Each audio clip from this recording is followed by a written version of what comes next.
Oh, I was just playing some Satisfactory in the background. Gotcha. Is satisfactory. It is very satisfactory. Thank you for saying nothing.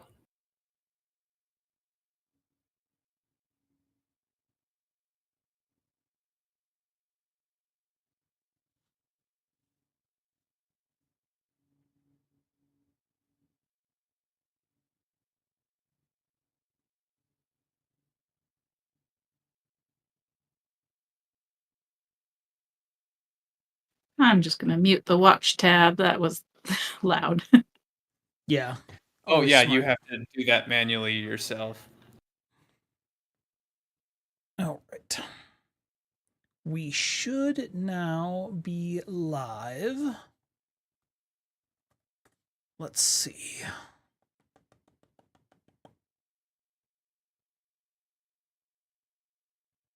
I can confirm, and I could hear us. No, come on, let me in. There we go. I love that the name of this video is just Suicode and this is how I make money. Oh, that you found.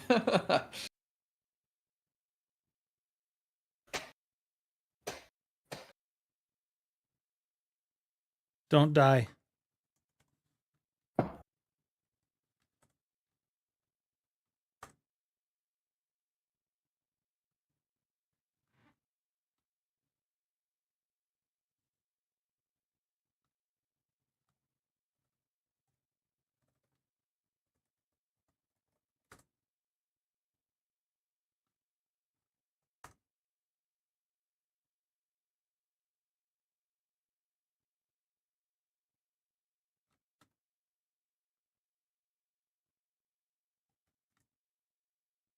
Then I post here.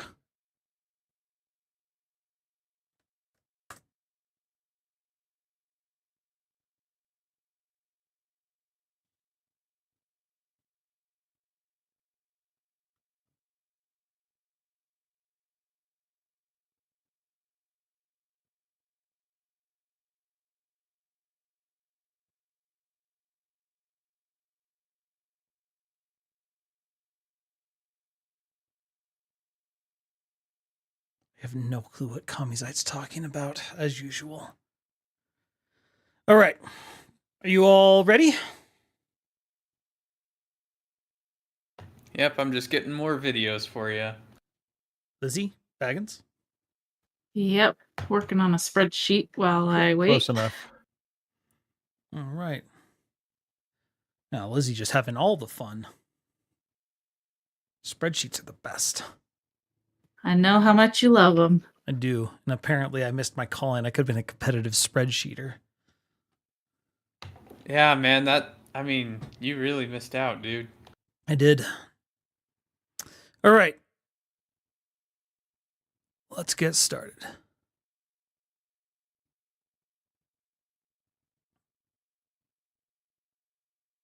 When Sonic came to the GameCube, I was actually kind of excited. One, because it meant, at least I thought at the time, the console wars were over. Little did I know how wrong that would be. But I was excited to see what Sonic in 3D was going to look like. What I didn't expect was that I was going to spend more time in the stupid Chow Garden than I was running around levels.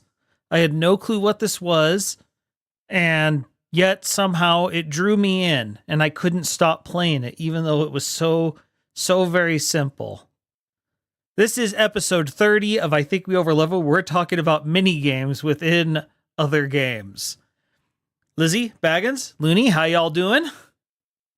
Doing well. Doing okay. All right. So, did any of you mess around in the Chow Garden?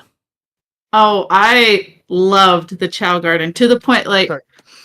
I'm sorry, but we had I had a paper I kept in the game case to keep track of all my Chow's favorite fruits, what different stats they had, and the different names and which garden they were in. Like, I've never taken notes on video games before. What game is this again? This is Sonic Adventure 2 Battle. And there was this mode in it called the Chow Garden where it's basically like a sort of a, I don't even know, it's like sort of a Tamagotchi thing, except you level up your Chow and then you put it into competitive events. And from what I understood and from watching Lizzie, I can attest that the mini game is the platforming where you play as Sonic, and this is the main game. Yeah, we only played like the main levels just to get more animals and the little vial things to feed to our chows. Like otherwise, we were playing in the garden the whole time. Is competitive events code for dogfighting? No, that was part of it. Oh wait, no, there was. You're right. There were fights. I just remember the obstacle course was the. Yeah, the obstacle course race. But yes, there was a dog fight. I just realized this was the first Amiibo fight I had, and I never really realized it. Yeah, so you'd have different like things you'd pick up in the main Sonic levels, different animals or like these little vials, and you would give them to these Chow, and then they would have different stats go up depending on what it was. So different colored vials, one was like for speed or stamina, different animals had different stats that it would give. And if you gave them the animals, it would also change their appearance. So there was a time where I was trying to get just one animal because I wanted my child just to have the one features. So it's like tail will change, its ears, arms, legs. So you could have one with like a peacock tail.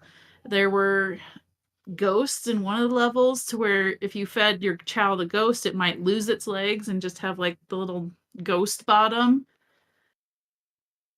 I did not expect the term ghost bottom to be a thing today. I don't know what to call it. Ghost butt. There were just so many different things you could do in there. And then on top of that, they also had, you could connect a Game Boy Advanced. If you had the Chow Garden, there's a game you had to have. I never had that game, but you can put your Chow into that game and have even more mini games there. I did not know that, actually. Yeah, there's a whole like kiosk in the garden that you can carry your Chow over to and put them into the game. But yeah, so this a mini game in a mini game in a game. Well, yeah, and I remember if you like you could make them angels or demons, and you did it by either you were playing as a good guy and petting them, or to make them good, or you could hit them if you could beat them to make them devils if you were a good guy. But if you were playing as like the villains, it was the opposite. If you'd pet them as a villain, that'd make them evil.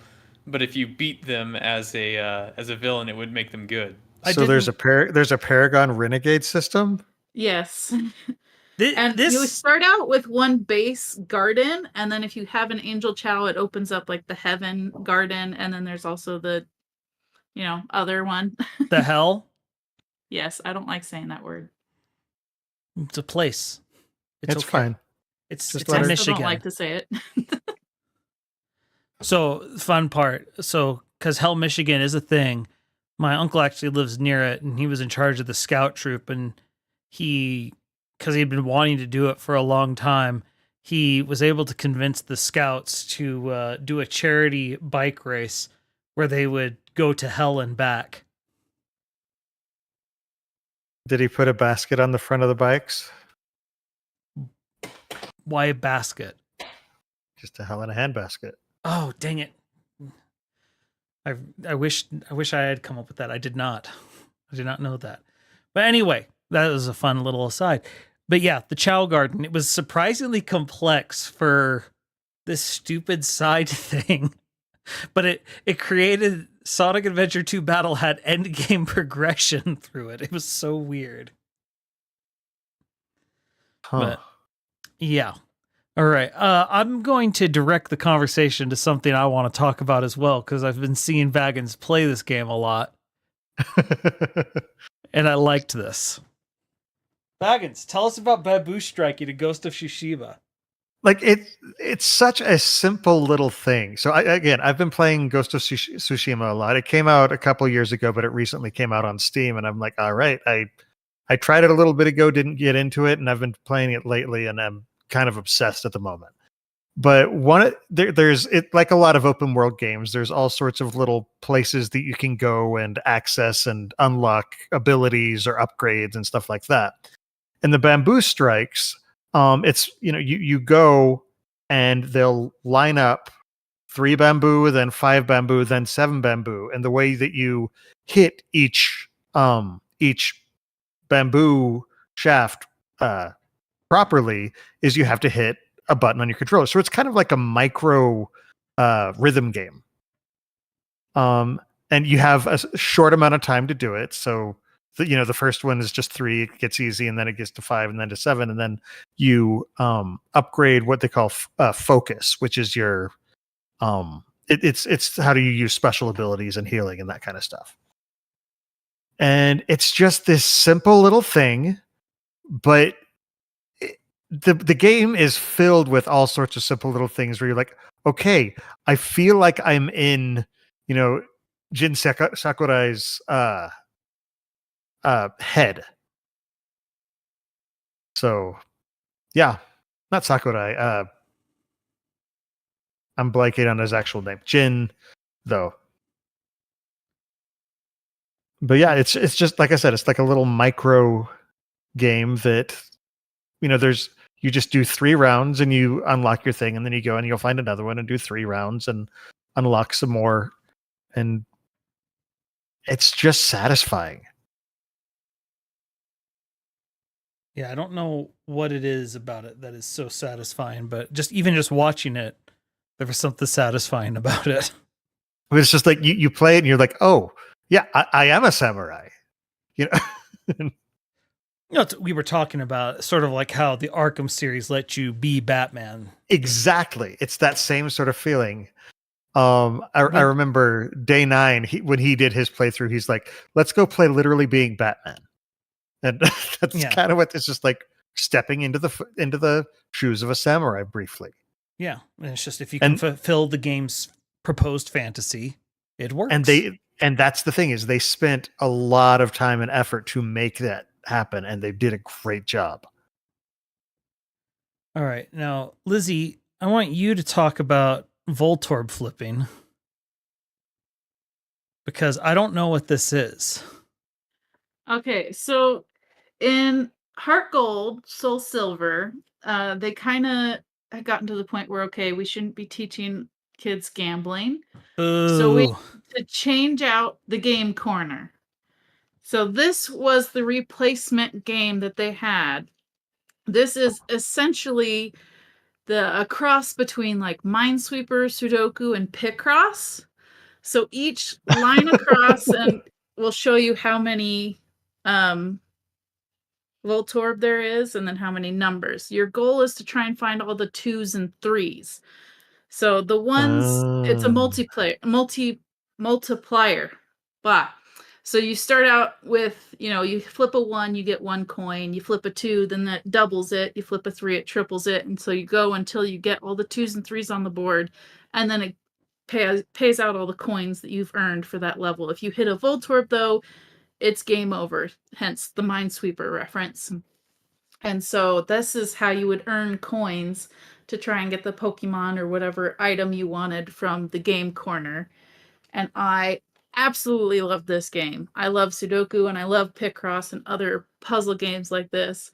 And we had a recent shiny hunting event where you can actually get shinies from the game corner. And so people were trying to farm coins so that they could do multiple redemptions at a time and then do reset and check for shinies.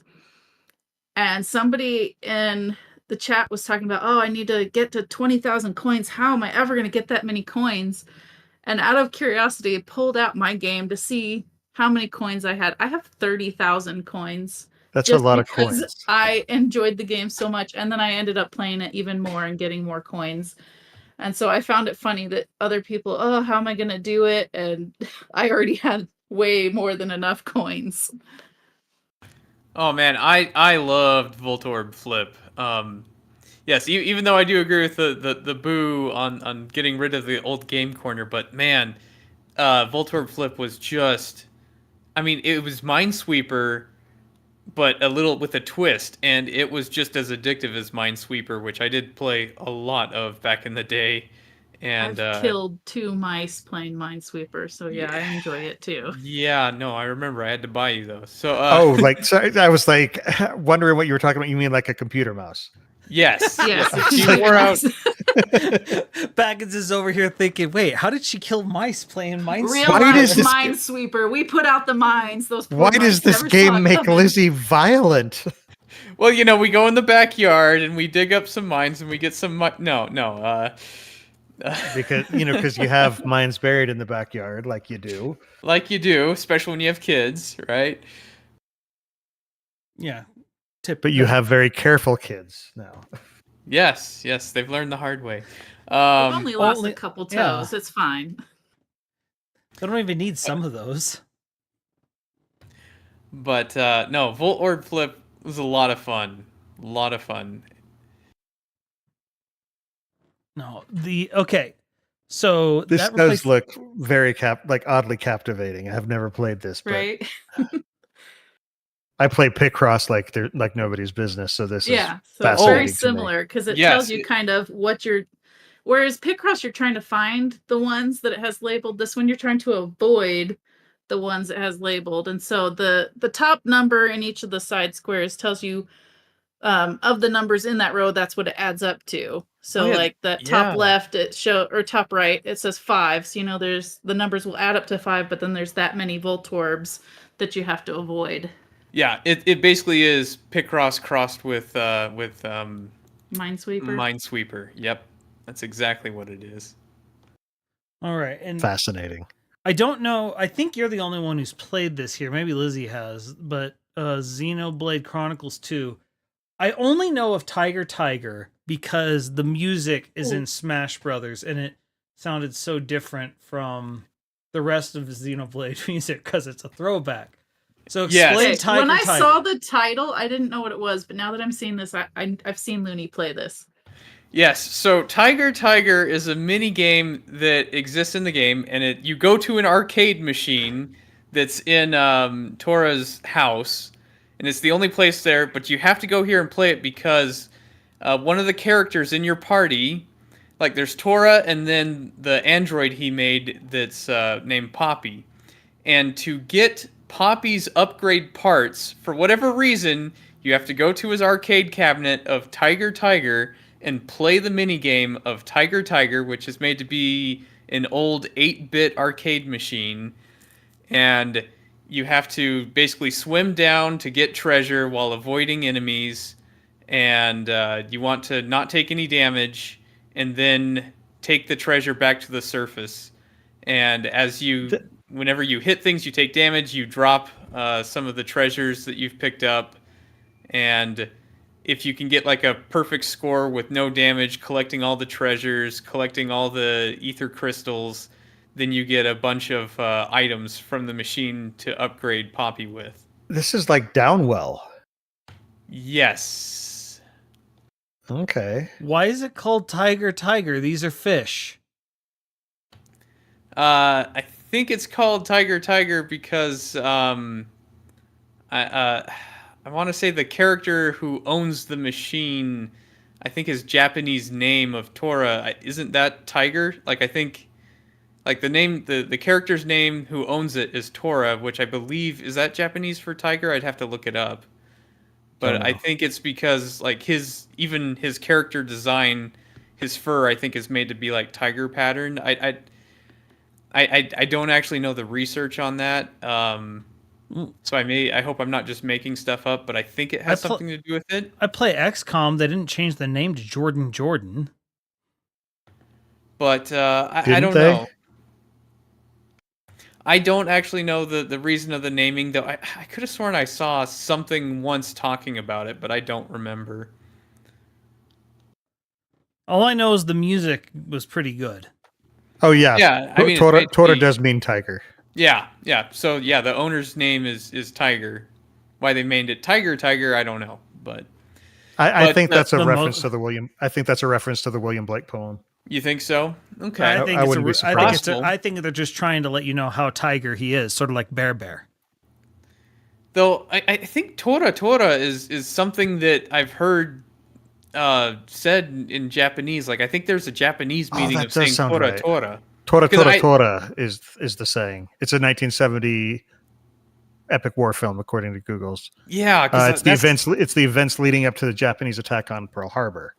yeah. So So I don't think it's the English poem. I think it's a reference to that. Would be my guess. So because yeah, the Japanese would be tora tora. Um, but the thing that's kind of ironic about this game is that you need to do it to upgrade Poppy. So they made like several levels that get consistently harder and there's higher difficulties. But the most efficient way to farm is just to do level 1 on the easiest difficulty over and over because you could get a perfect score, which is getting a perfect score is worth far more than doing it on a higher difficulty. So you just end up doing just the one level over and over instead of actually playing the full game, which is I don't know. Uh, People are going to optimize the fun out of things because that's what we do, us gamers. But that's the ironic thing about it. not us gamers, those gamers. Those drives me gamers. drives me crazy. Well, I mean, I played the first level over and over because I was mainly playing it not to play the mini game, but to upgrade Poppy because that's the only way to level her up, really. Well, and that's the problem with locking progression behind a mini game. Yeah. Yes. Yeah. Especially if just repeatedly doing the minigame over and over is how to level it up.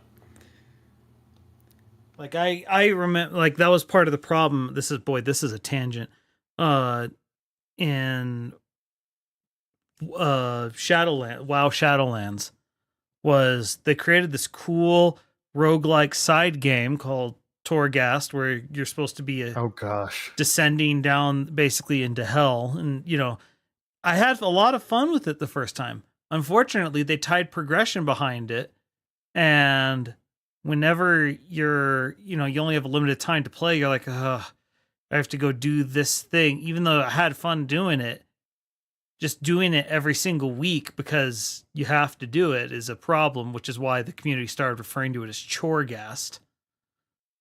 And everyone hated it. Even though, like, I will say, I actually think it's one of the better things they've ever made, but making it so you have to do it suddenly changed the math.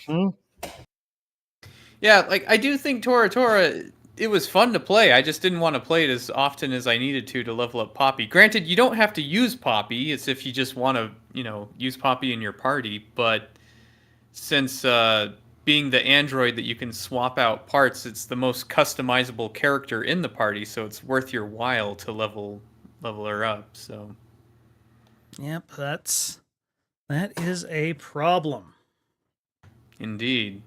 Anyway, all right, I now at least know what this is, which has been. I'm sorry, Jack 3 Pac-Man. What is this?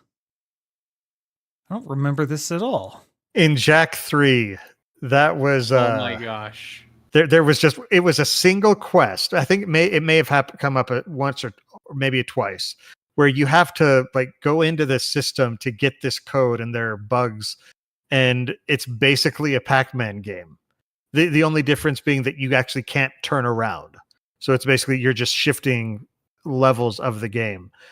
It was frustrating and difficult, but very oddly satisfying as well.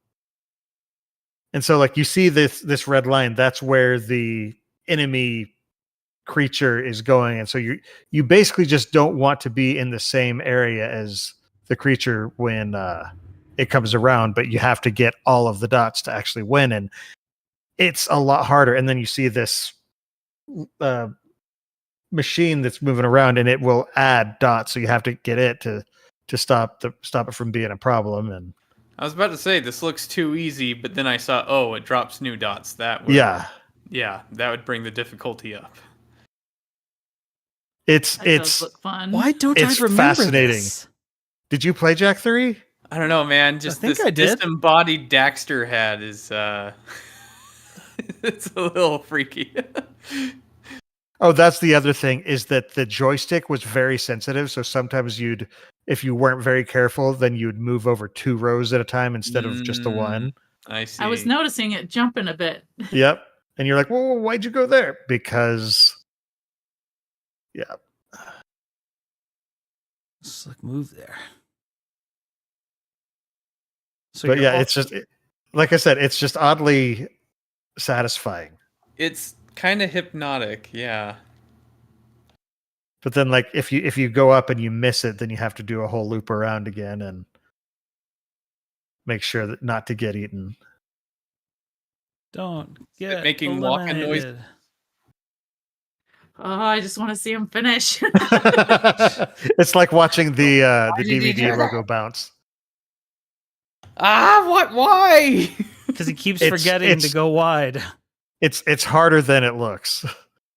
Like, I remember this game Well, he frustrated me beyond all reason. Oh, and now it's going in the opposite direction. So you have to like move to the inside track so that you're going you can Oh, you've got a ahead of shorter it. path. Shorter path, yeah. So anyway,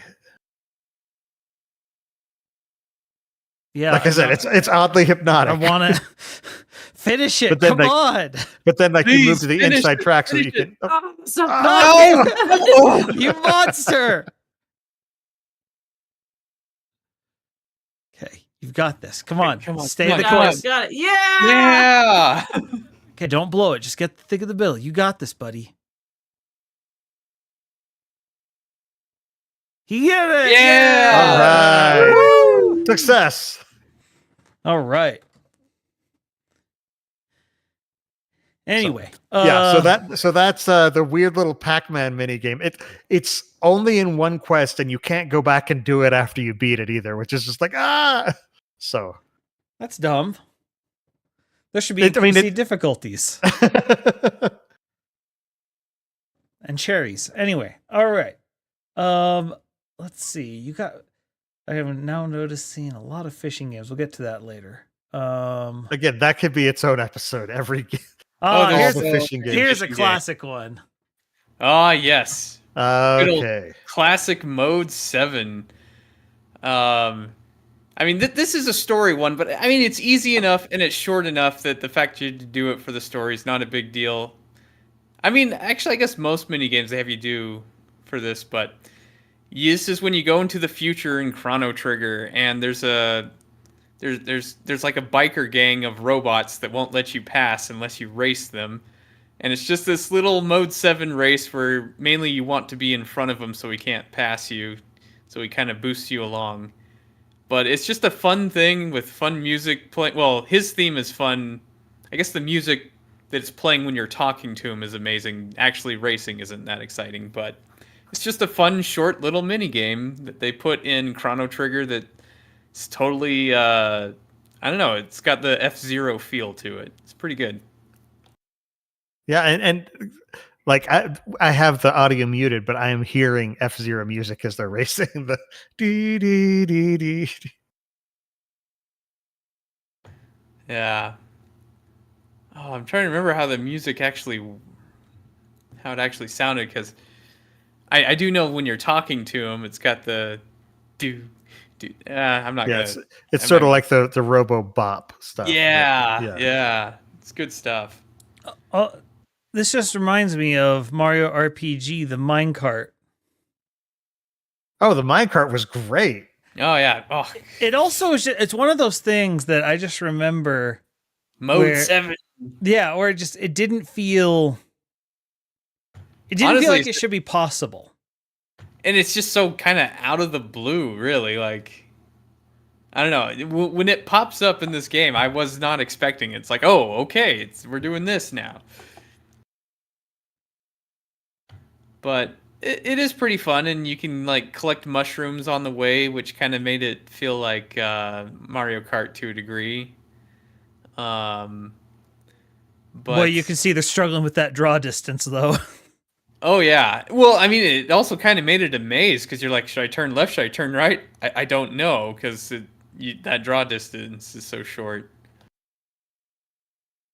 Yeah, I forgot about this.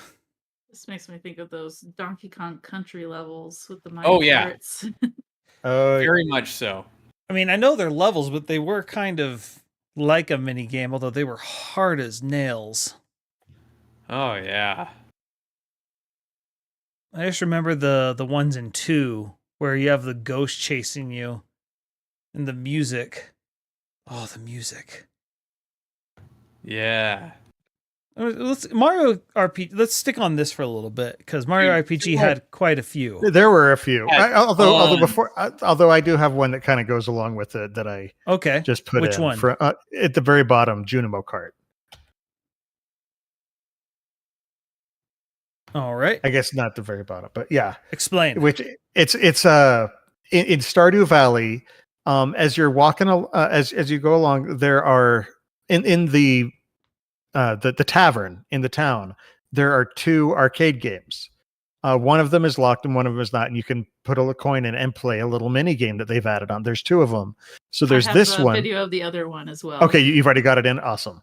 So this one is called Junimo Kart, and it's like a little minecart thing, kind of like along the lines of the Donkey Kong Country minecart levels, 100%. where you got to go and you got to jump in the right amount of time, and there's stuff that you can collect if you jump at the right time. You know, it's the whole concept of that, but it's just this little internal game that you play. Okay, then.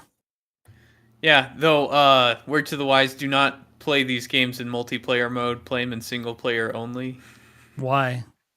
Because when you're playing them in single player mode, the game's clock pauses. In multiplayer mode, it does not. Ah, Oh gosh. So, yeah. So you're there were losing. You're times burning I daylight. was playing arcades while Looney was like farming and stuff, and then suddenly, oh, it's like midnight, and I didn't do anything but the arcade all day. wow, what a perfect metaphor. That for sounds life. like life. Yeah. Right?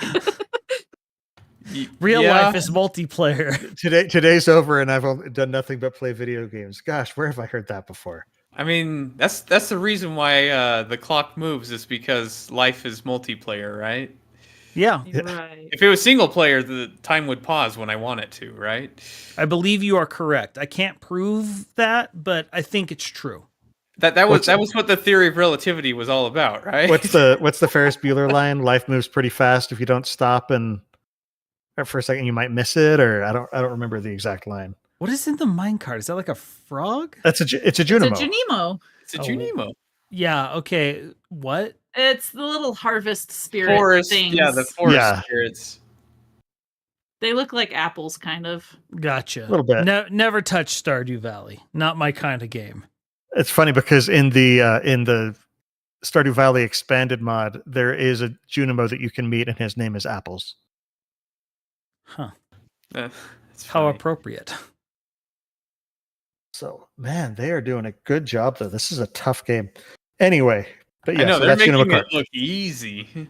Yeah, and it really is not. But anyway, back to Mario RPG. Yes. Yes, indeed. Oh, I was going to jump to Journey of the Prairie King, but There's too many segues. We can This was branch- my favorite Mario mini game. It was and I wish there was more ways to really play this. I loved this. I don't know why. Because this is you only got to play it the one time, right? Yeah. I think you could farm it. Yeah, but there's really no point to it. And I Maybe just not. loved the like you can see the background. And Oh, I yeah, also, it was pretty great. good parallax, yeah. well, and just the stupidity of she's just sort of like he's wearing her like she's a backpack. It doesn't make any sense, but that sort of flows with the insanity that is Booster. So yes, indeed. Yes. Well, and Booster Tower just had so many iconic moments, like Mario walks behind a curtain. Yep. And it comes out 8-bit. It's just great insanity. Booster Tower. Still a little upset that in the remake they didn't make it so he went around and then it came out looking like the original, and then go through again and look like the old school, and then Oh, they didn't. that That's would have too been bad. great. I think it would have been brilliant. Yeah, just add a little more. Just another level of, hey, this is the remake. We know what we're doing here. I mean, I'm sure they still added they still had the 8-bit version, right? Oh yes, they Yeah. they only did the 8-bit version. Yeah, they should have added the 16. Oh well, but yeah. But no, I don't know what it is. Maybe it's just because it's the thing where you slowly fall behind unless you jump on the barrel. I still want to know if originally Booster was supposed to be Wario. He feels like he should be Wario. I don't know. He does have the same vibe.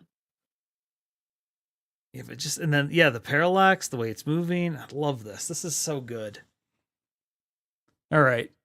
This isn't the most famous of the Mario RPG mini games. Oh, Beatlemania. This one. Oh, I played this game like crazy. Yeah. I mean, like, at first when you first see it, you're like, oh, it's a Space Invaders. But no. It's so much not. more. It's so much more. It's chain reaction is what it is. Yes. Yeah. It's like, because, when you first play it, you're just shooting everything. But then you realize to get the high score, you want to, like, avoid as much as possible. Shoot once and just watch the whole screen ignite. Oh my gosh, I had and it's so much satisfying fun. when it does. Yeah. Oh, just seeing those points rack up. I tried so hard to get like the highest score possible. So much fun. Well, and then it has the framing device where it's a Game Boy, and although it's in color. Because you had to buy the Game Boy from a little boy Toad to get it.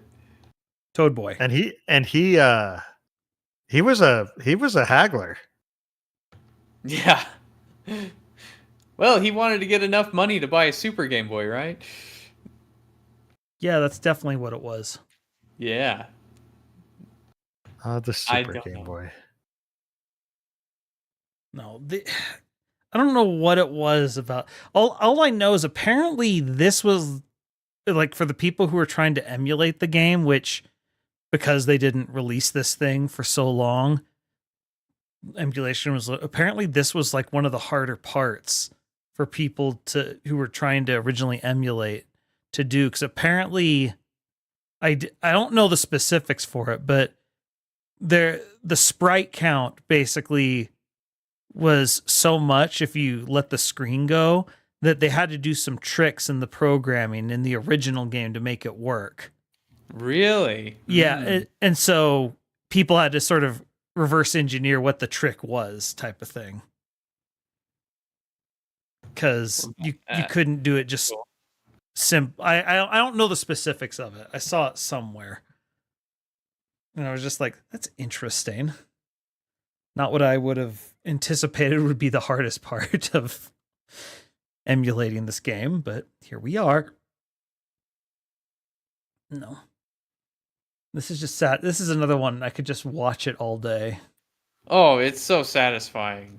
Just to see that screen get full and then just kapap. Pow, everything just popping.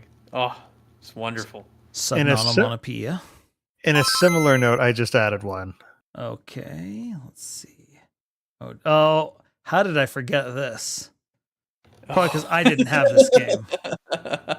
So I had Mario Paint growing up, but I spent probably 80 to 90% of my time in that game doing this. Oh, yeah. Yeah. I mean, it says something that the coffee break. That this became an assist trophy.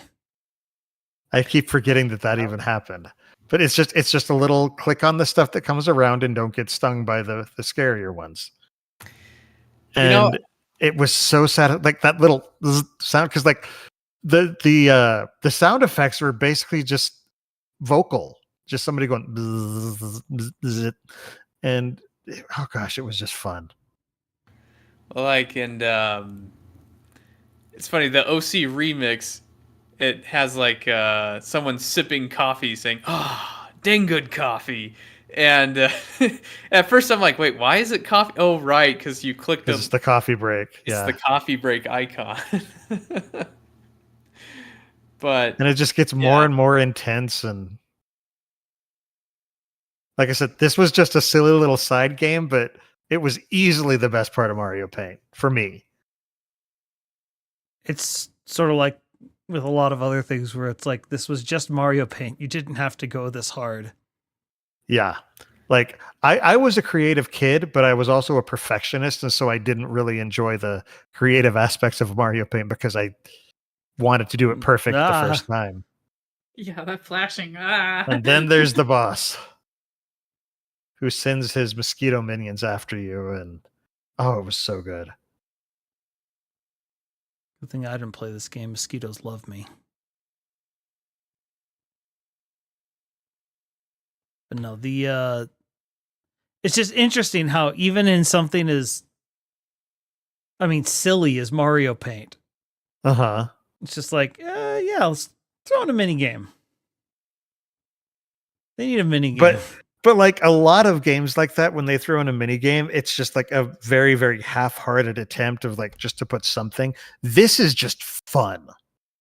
well, I mean, in a lot of ways, I kind of view this as the game Mario Party. Like this is the game part of Mario Paint.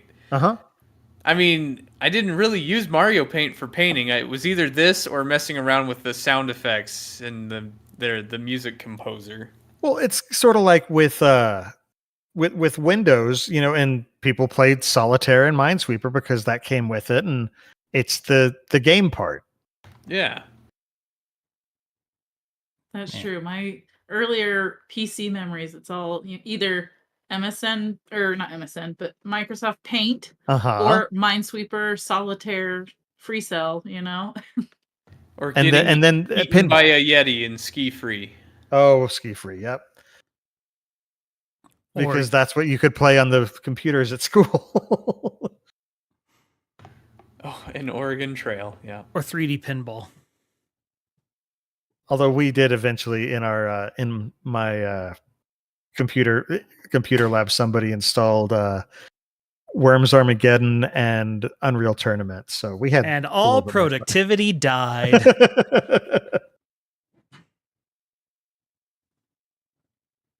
No, I don't, what it is. It's just sort of on a meta level. Mini games are kind of a weird concept of, hey, you're playing a game. What are you doing? I'm playing a game within a game. Uh-huh. And I don't know why is it needed? Especially the longer the game is. Why is it needed? Mm-hmm. Well, sometimes you just need something so that you don't get bored with the main aspect of the game, just a little bit of a break. And if you do something engaging, it's just like, wow, that was fun. Okay, let's keep playing. You know? Though it's always weird because sometimes it's like completely unnecessary, does nothing for the game, and sometimes that's the best thing because then you're not blocked behind it. Though at the same time, sometimes it's nice when there's some sort of reward for playing the mini game, but not making it mandatory. Whereas often it's kind of mandatory, or you get to the point where you have to do the mini game so many times before you can progress the story. Well, I mean, that's what we were talking about with Torghast and Tiger. Yeah. Well, and one of the things that's cool about Ghost of Tsushima is a lot of the mini games it has in there are for aesthetic things. They're vanity armor and stuff like that. And I do think that's when it's at its best, is when it's completely optional. Not completely optional. I do sometimes like having some progression tied to it. Uh-huh. Just not all progression tied to it. Well, and for example, in Final Fantasy XIV, I couldn't find a good video of it in time, but they have a mahjong game that you can play in the Gold Saucer. Isn't there like entire people that's all they do? Yes. Well, the thing is, you can get to the Gold Saucer with a free trial. And so people will just sign up for a free trial, level up just enough to get to the Gold Saucer, and then they'll just use Final Fantasy XIV as a mahjong simulator. Interesting. because apparently the controls for it and everything really work well, and so there are entire communities built just around mahjong and FF14. Well, like Mahjong's a pretty big deal, so Mhm. I could kind of see that for people that don't want to go out to like play Mahjong in person. Uh-huh. Yeah, to just do it Now- from the comfort of now their own home. A decent segue. There's also a lot of people who focus a lot of time on playing Triple Triad. So did somebody put Triple Triad in the? I did put FF8's Triple Triad in there. Okay.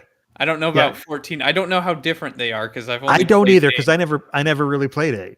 And when I talk to people, well, like when we were discussing it with Mithril Zenith in prep, Uh-huh. the fact that I didn't view it as being, the most As amazing good. thing. He's like, well, granted, I only played it on 14, not 8, so I Yeah, don't know. I haven't played it on 80s. Or I have played it on 8 like 20 years ago and just a couple times.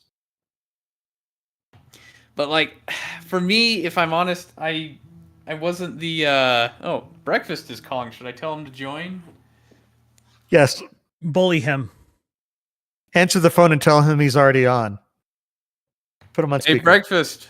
You're live. Hello, you're live streaming. The podcast is right now. You joining? Hi, Breakfast. Hi. Hello. You got lots of hellos coming to you. I bet he loves this. This sounds like something he'd really enjoy. All right. I'll let you go, Breakfast. All right. I The don't bully think he's attempt joining. didn't work. Mithril No. in chat says breakfast mini game break. Yep. I mean, Yeah, Appropriate. you're not wrong. So Triple Triad. Well, if I'm honest, FF8 was not my favorite Final Fantasy. I did play Triple Triad. I mean, I think I enjoyed it. The music was great. I loved the music because it kind of had like a spaghetti western feel to it. It actually was.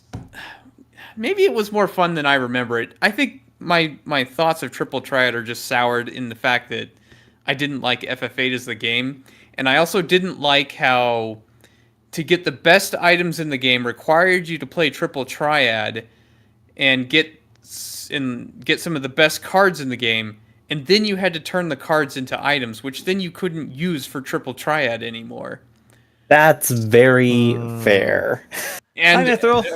oh Hello. yeah, speaking of myth, he's like, oh no, Looney's gonna I heard fame Triple I am Triad, not- and I must go protect its Look, honor. I like Triple Triad. I'm not going to defend FF8's use of Triple Triad Because in for its me, making it integral to its game system to the point where I haven't played FF8, but I have looked up videos on it of like, no, the optimal way to play FF8 is never to play FF8. It's just to play a couple hours of Triple Triad first, then get everything maxed out, because that game doesn't like you actually leveling up. yeah, the because- game doesn't like you level up, and It's yeah. so it's like I wanted to defeat the Omega Weapon. I actually did defeat the Omega Weapon, but how do you defeat the Omega Weapon in this game? Oh, you have to play Triple Triad, get all the best cards, which then you convert into the items that make your entire party invincible for a Oh, short period gosh. of time. But then you don't have those Triple Triad cards anymore, so you're just farming to get one-time use items to use against Oh, the bonus wow. boss. Yeah. I don't Ah! I wasn't here for the first like half an hour, so I don't know if you mentioned it when you were talking about like Tiger or whatnot. But I think the number one way to make a minigame not enjoyable is to make it effectively required Yep. for progress. He Yeah. talked about that when he was Yeah. talking about Torghast. I did. Yeah. Yeah, because I talked about how in Tiger, if you want to level up Poppy, you have to farm on it, and you don't even really play all of Tora because the optimal way is to play it on easy mode, level 1 on the easiest level, so you get a perfect score every time. Just level 1 easy mode pacifist perfects. Yep. And then, I farmed out a max rank light core for Poppy and other stuff, and it was not fun. But then you get that, and it's like, okay, it's the most broken blade in the game, arguably outside of main story final blade. Yeah. So Now, I have a question. Have any of y'all ever played the game Evoland? no, but I've heard of it, I and I haven't. may or may not have it on Nope. Steam from like an Und- indie game bundle. Underrated it, game, but I haven't played it. absolutely brilliant concept. The execution bar halfway through starts to lag, but the first half of it is delightful to play, and the sequel is a lot of fun as well. But in the game, it's really funny because they start making references to, like, there's so many references to other games. For example, your character, his name is Clink, and as opposed to Link. And there's I I get can't it. remember. Oh, is that the game that like every couple minutes, whatever, it like goes from like 4-bit to 8-bit to So at 16-bit? the very first thing you do is you log in and it says you've unlocked the ability to walk right. You walk right and there's a chest that you walk into and it says, congratulations, now you've unlocked the ability to walk left. And it starts in like Game Boy era graphics and stuff.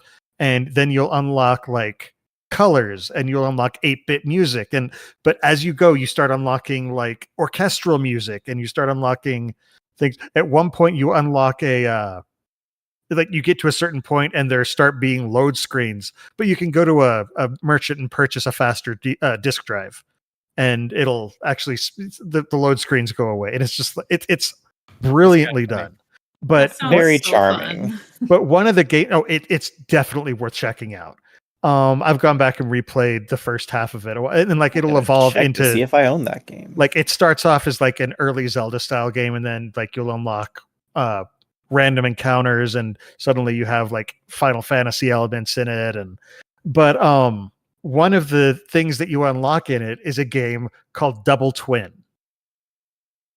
It's a card game, which is so it's essentially Triple Triad, but I was going to say, downgraded. wait a minute. So I just thought it was clever. So Wait, what was it called? Double Twin? Double Twin instead of Triple Triad. Nice. So they did make a sequel to this in Final Fantasy IX called Tetramaster, So Mhm. bad. which most people seem to hate. I don't really remember disliking it compared to Triple Triad. I think I Okay. appreciated the fact that I didn't have to sacrifice my cards to turn it into items, but and I will remember say I had a the- zoo card that was an awesome card. That's the about it. integration of Tetramaster overall into a Final Fantasy IX was better than the integration of Triple Triad into Final Fantasy VIII in many ways. There was one moment where Tetramaster was actually required, which I'm not Yeah, sure there Triple was Triad was one technically required. I think that's correct, yeah. The issue is I feel that Tetramaster as a game is not well considered. Like, okay, you get cards, they have numbers, they have arrows. Well, no. Triple Triad has numbers. Tetramaster cards have arrows that go in up to 8 directions, and you get a board that is randomly generated with like blocking things on it. And if you play a card that has an arrow, facing someone else's card that doesn't have an arrow, then you flip that card. But if you face it on one that does have an arrow, then they attack with their hidden stats that you, I guess, can see. Maybe you can see, maybe you can't, I don't know. But there's also randomness involved, so it's like, oh, I have a 10, you have a 6. But we roll a die and add that to it, and my 10 still loses. And if you lose a challenge, then every single other card that card's arrow is pointing to gets flipped. That's right. I remember that.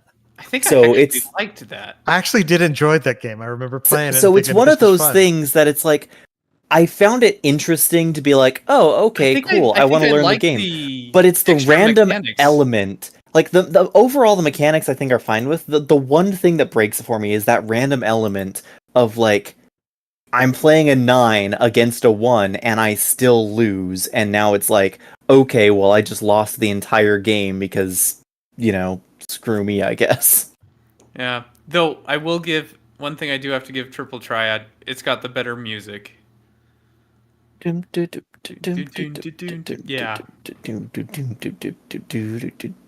Yeah, Sorry, I've heard was- way too many hours of that. Getting the triple theme- triad card mount in Final Fantasy XIV, which requires you to get every card that released up through Shadowbringers. That's a lot of triple triad. Yeah, I was about So to there say. actually are a lot of card games, mini games. One that's here's Falcom's mini game is called Blade. That's in several of their games actually. So this video is from Trails of Cold Steel, but this is not where this mini game first originated from. It actually originated on the NES in the game called Brandish.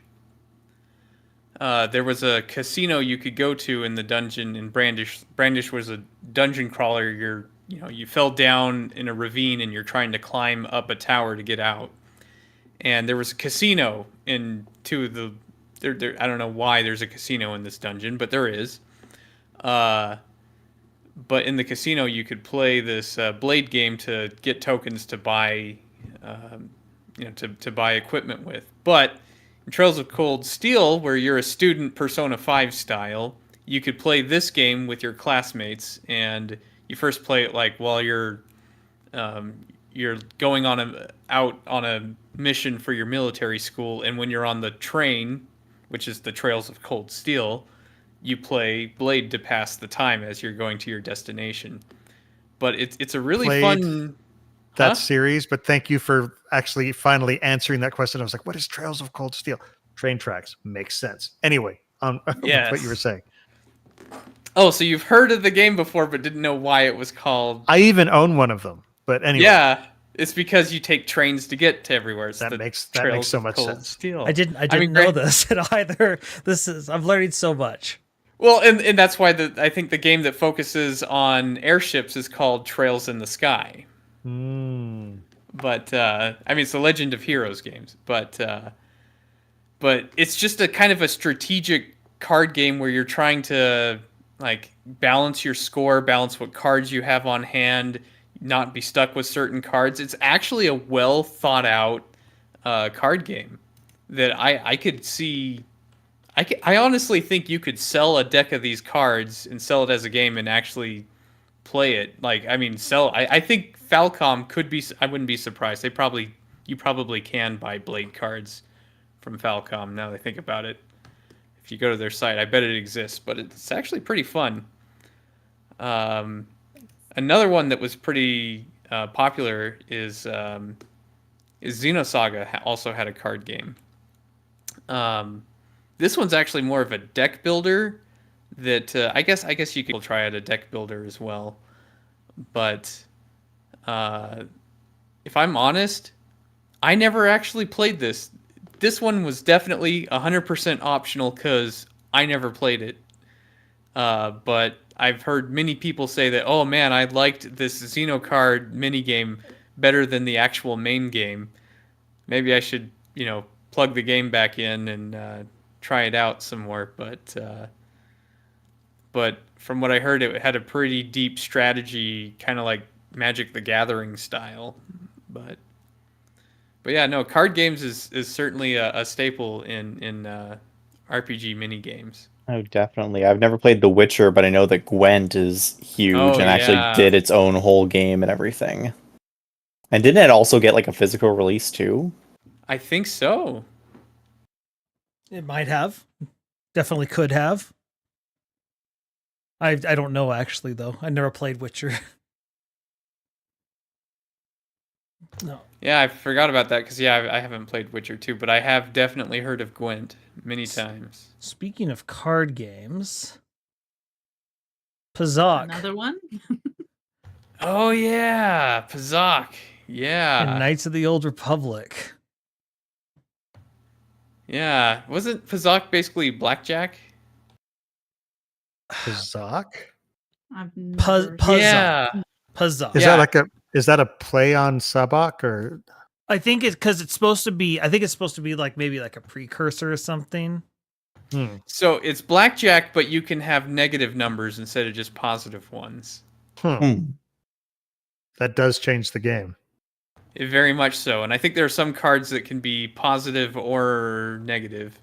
But yeah, And so you that had was to fun. choose when to use your modifiers. Interesting. Yeah. It was, Well- again, very simple, but it works. Somehow. It just works. Isn't that right, Todd Howard? It just works. No, I don't know what it was. I remember wasting a lot of time on this when I was playing. Well, couldn't you get money in that game with it? I believe there was money involved. No, if we want to talk about getting money from a game, I've got one in there. Oh, yeah. Yes, you.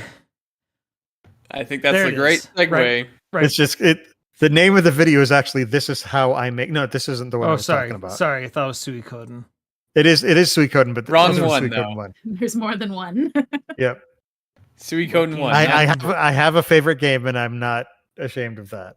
Looking. Ah, I found it. There it is. Yeah. So this is a game. I believe it's pronounced Chinchirorin, and it's basically just a dice gambling game. Isn't that I the mean- song that the chimney sweep and Mary Poppins sings? That's Chim Chimney, and you know it. Well, I mean, if you've watched any amount of anime, you've seen people playing this game. It's just Yeah. it's So, I just mean, a dice game. It's basically you roll the dice. If two of them match, then your score is the other die. If you roll 3 ones, then I can't remember. I think it's if you roll 3 ones, then you have to pay out a lot more. If you roll a 1, 2, 3, or a 4, 5, 6, you get a lot of extra. If the die goes out, then you just automatically lose. But But the thing isn't there another dice game that's the even and odds dice game also in Suikoden 1? I don't think in Suikoden 1 there might be I don't remember the evens and odds one. But the other thing is this is the way to absolutely max out your money, because if you win, then you can bet all your winnings and go double or nothing type thing. But what'll happen is you'll get one of those triple scores, then you go double or nothing, you get another triple score, and so suddenly you just max out your gold and you're like, all right, I win, and then you walk away. The other thing is that there's a save point just downstairs from this guy. Ah, so you could 'cause- really game the system. So you could absolutely game it. Not to mention the fact that Suikoden actually has a soft reset. So, it's just like both L's, both R's, select start. And it would just reset the game, so you could easily reset and then jump back in. And so you could really game the system. This is the way that you gear up your army, because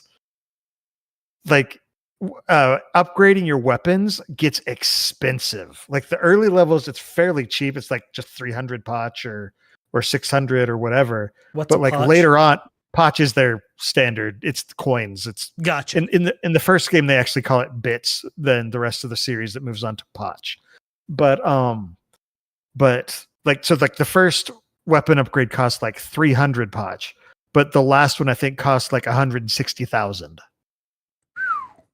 And so if you actually want to upgrade all the way, you've got to make a whole lot of money, and this is definitely the easiest way to do it. That is expensive sounding. Oh yes.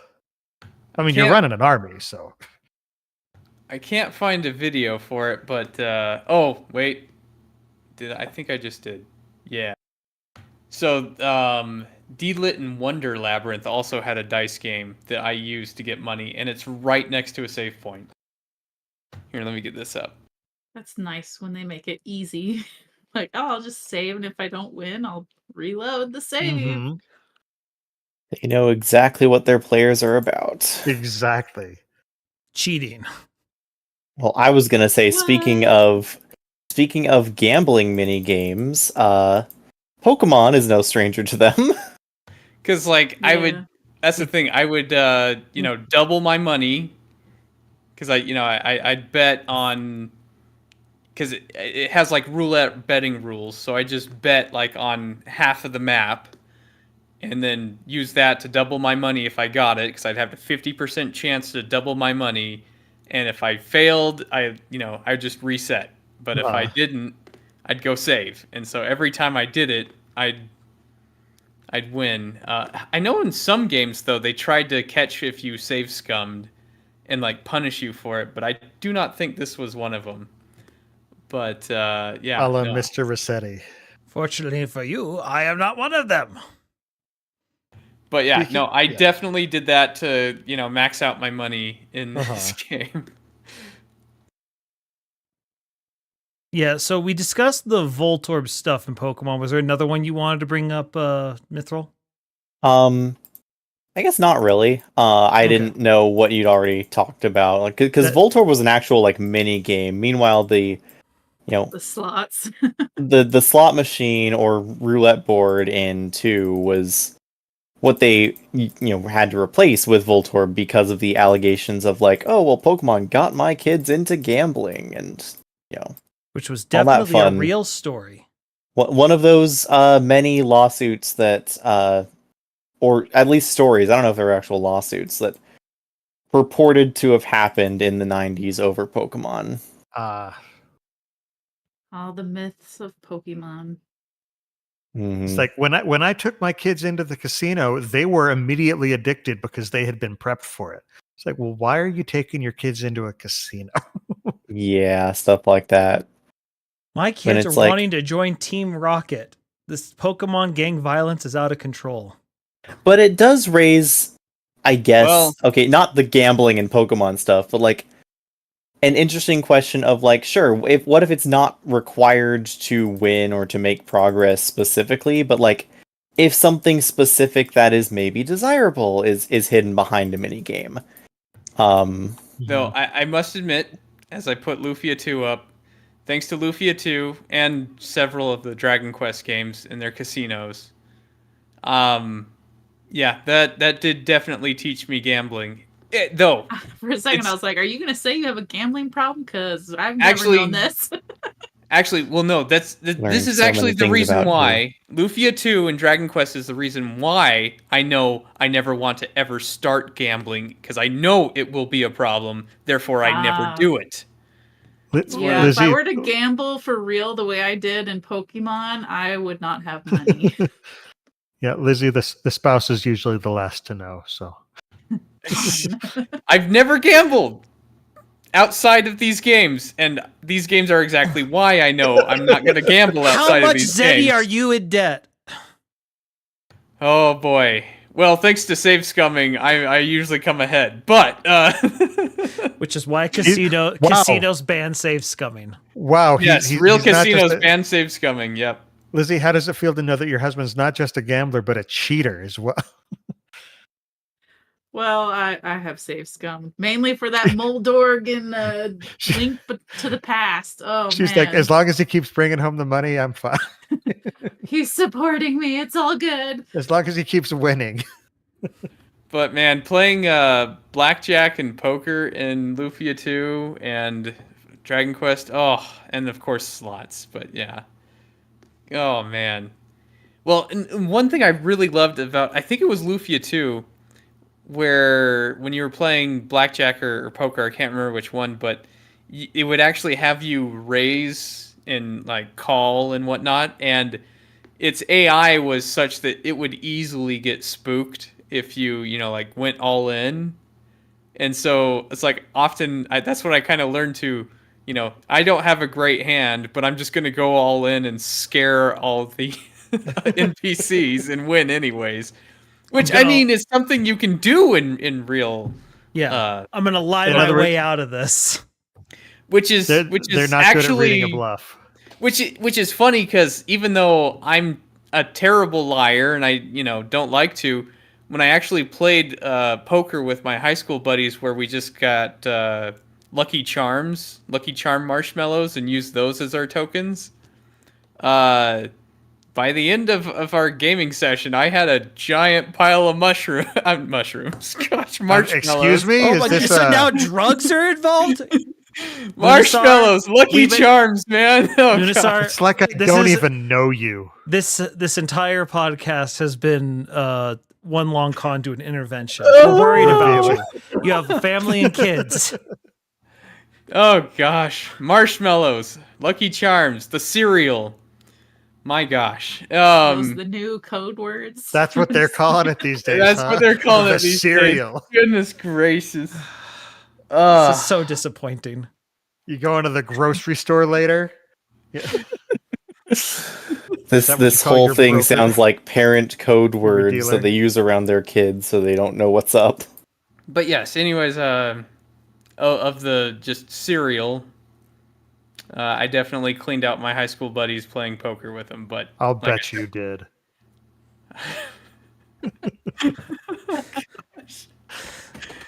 But this Things is he'll why, never live down for 200. but like I said, this is why I don't gamble in real life with real money, because I thanks to these games, I knew I actually would have a problem, so I avoid it. Fair enough. Video games teaching life lessons before you have to learn them in real life the painful way. Yep. That's not fun. Kids, start gambling. Wow. Okay, I will report. I will put that Darker onto the This quote man- bot. This Here I man does thought not that- represent me. And here I Darker thought side of my Splice advice. and here I thought it was my dark side being revealed here. Goodness. It's an important life lesson. Kids need to learn the hard way. Who are you people? The Okay, best. I'm gonna swing Now the we know conversation if when Splice backward. Pets I chows, was when Splice gonna Pets chows, they grow redirect, more. but if you want to redirect, go for it. Lizzie, go So- for it. We talked Stardew Valley before, so I'm Yep. just coming back. You talked about the Junimo cart. I want to bring up Journey of the Prairie King. I For me- only Uh-huh. I know the music for this. Well, I know you've watched at least a tiny bit because you did raid me that one time I streamed it. So you've seen a tiny bit. Yeah. I know that. But this one, I probably honestly wouldn't have played it all that much, but they had an achievement to Yep. make it through the game Two without dying. achievements. Oh yeah. There was one. Wasn't Well, there? I don't know. I think there Well, were there two was one achievements, for but beating it, and Yeah. Oh, okay. And then one Yeah. without getting injured. So I played this a lot. And I actually did manage to achieve not dying and beating the game. But it's a very simple shooter. Watching the Mario paint made me think of this attack that he does with the radiating bullets. And I had a lot of fun playing this. It's so simple. And I think there was like only a few levels. There's really not that many. Maybe like 5. I can't remember. yeah, 5. I want to say Honestly, 2 the- and a boss, 2 and a boss. I just Yeah. like I haven't actually played it, but Splice, is this sort of like Vampire Survivor? No, because this I believe you have to actually attack in this, don't you? It's a little bit more like what is it called? Smash TV Yeah. Oh wow, I haven't thought about that game. Yeah, or wow. Decades. Robotron 2048? Yeah, because Vampire Survivor's big innovation is that there is no attack button whatsoever. It just, you will always attack at a certain interval, and because each character starts with different weapons, it changes how you move through the stage. Okay. Because, like, one, it's like, oh, he always attacks in front of him. This one, it'll always fire a bullet towards the nearest enemy. And Mhm. it just changes things. But yeah, This one you had like different power ups that would give you, one of them's you shoot 3 bullets, but each power up only lasts for so long, and you get Mhm. some enemies that require 2 hits instead of 1, and so you're constantly dodging and moving around. Uh-huh. Trying to figure out the aiming takes a little bit because you're using analog or like a D-pad basically. You're using the arrow keys Uh-huh. on moving and shooting, and so you're having to figure out how to angle while not messing up your movement. It always was a little weird in my brain trying to make sure, okay, I want to move left but shoot right and Yeah. do stuff like that. I've also always liked the combination of like Western aesthetics and medieval fantasy. Yeah. But yeah, no, Lizzie it's got played great. it. It's got great ton. music. There's a really good mix of this music done by Note Block. Hmm. Oh, nice. Oh yeah. So one thing about this is it actually is much easier to beat and get these achievements now, because now you can save in between levels and Yeah. then What? save your game. I've heard there is an update. Yeah, you can now Yeah. leave the arcade and it'll save your progress. That was not there when Oh. I beat it.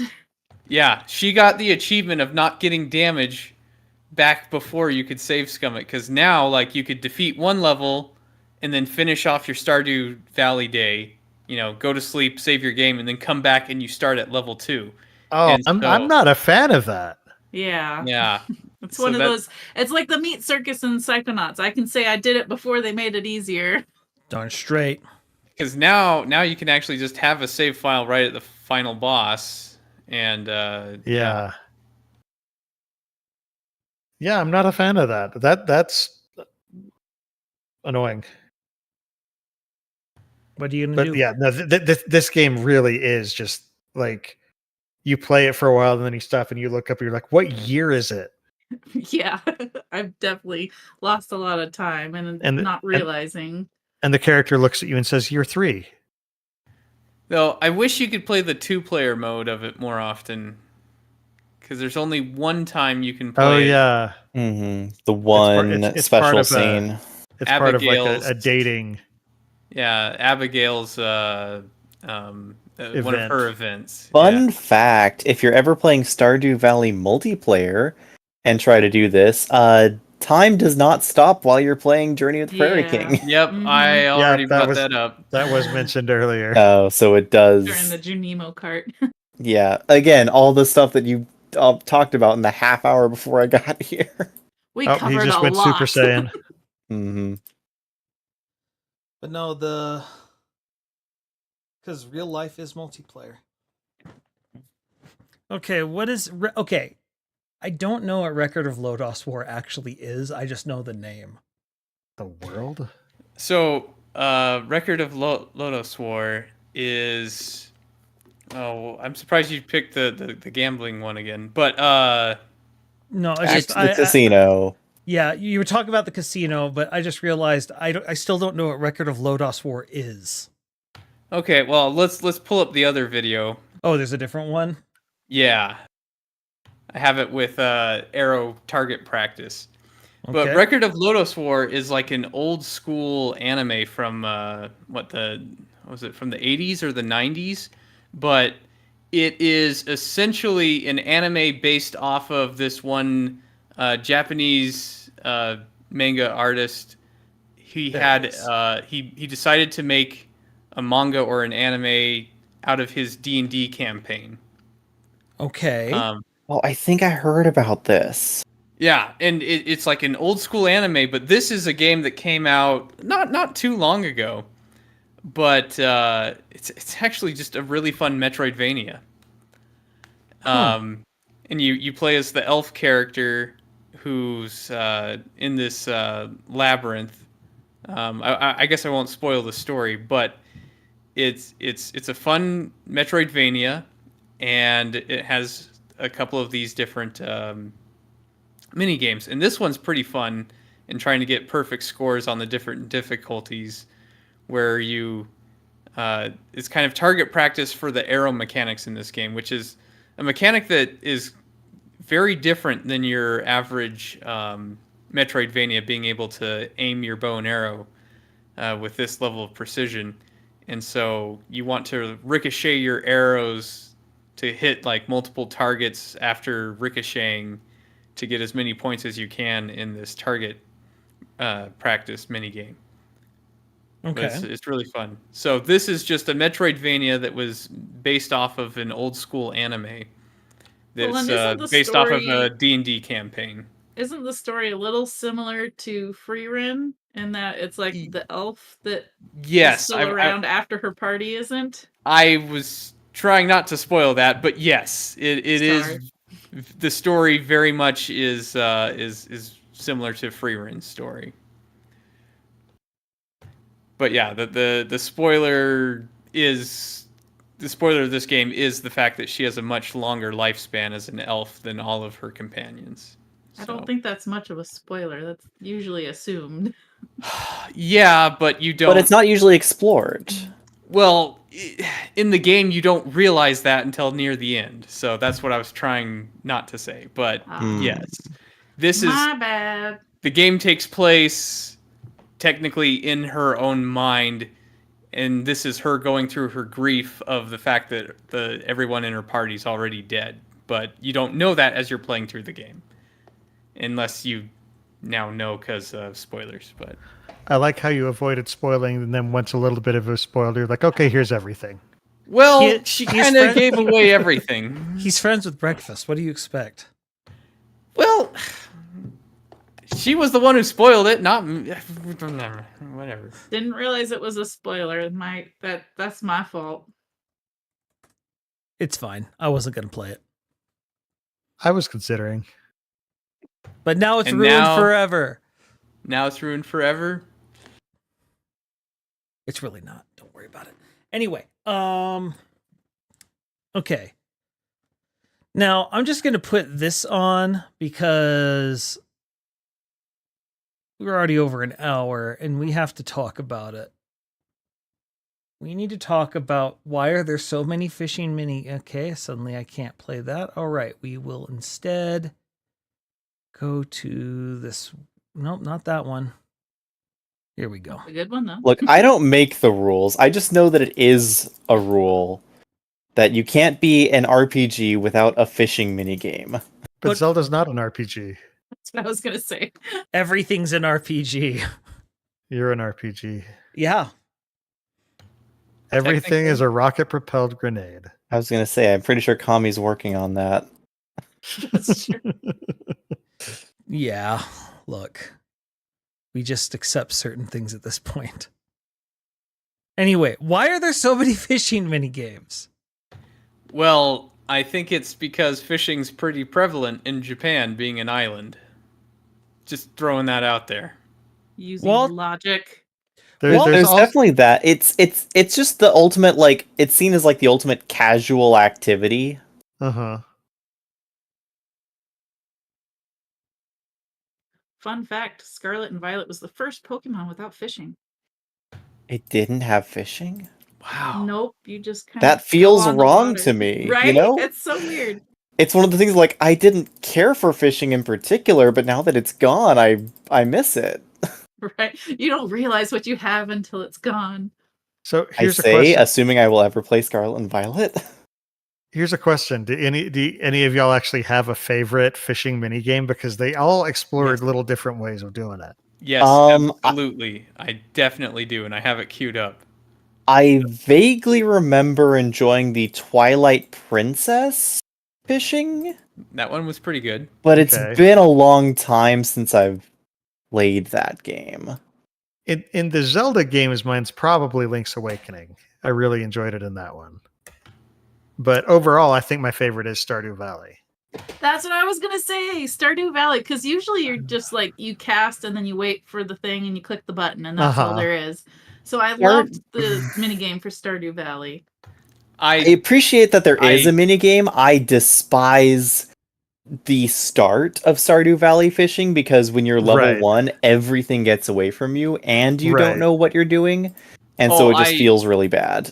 It gets so hate- much easier I as the hate game it. goes on, though. I hate Stardew Valley fishing. It's actually the one where I have to change what controller I am using because normally Stardew Valley I'm playing with a keyboard and mouse, but trying to do that stupid fishing minigame with a mouse is atrocious. I went and grab a PlayStation controller, Why? get it to sync to my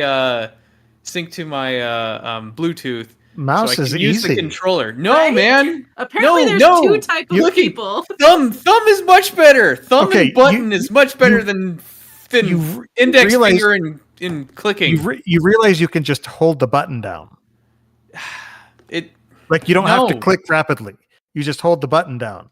yes, I know, but still it works better with thumbs, man. Works better I on a don't gamepad. I don't I have to get a understand you. gamepad to do the Stardew Valley one. I'm actually not a fan of the Stardew Valley I fishing. do not understand you right now. You're dead to me. No. No, whoa, that This might be one of the escalated few things quickly. Lunarsar and I actually somewhat agree on. So Baggins and I agree, joke. and Lunsar and Mithril agree. Dude. I love having no opinion on this. This is great.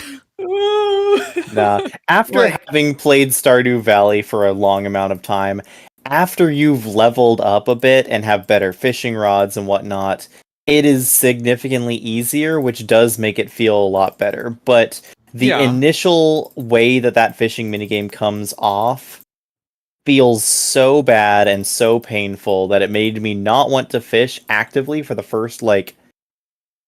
It took me playing multiplayer with my friends to really show me how good fishing could be, to show why I would ever actually want to do it. Well, for me, I just needed to fill out that fish decks. Mhm.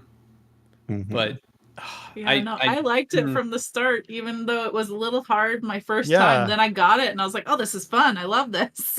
Yeah, and so like it's what I'll do if like something I'm doing has to happen at a certain time of day and I need to pass the time, I'm like, time for fishing.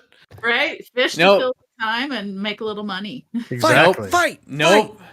Nope. For me, it'd be like, I don't care enough to okay, fight, it's this I'm sorry. season, it's this weather, this is the only chance, this is the chance I have to catch this fish that I normally can't catch, and I want to catch it before the time, before it gets to the next season, and I have to wait a whole year to try and catch it.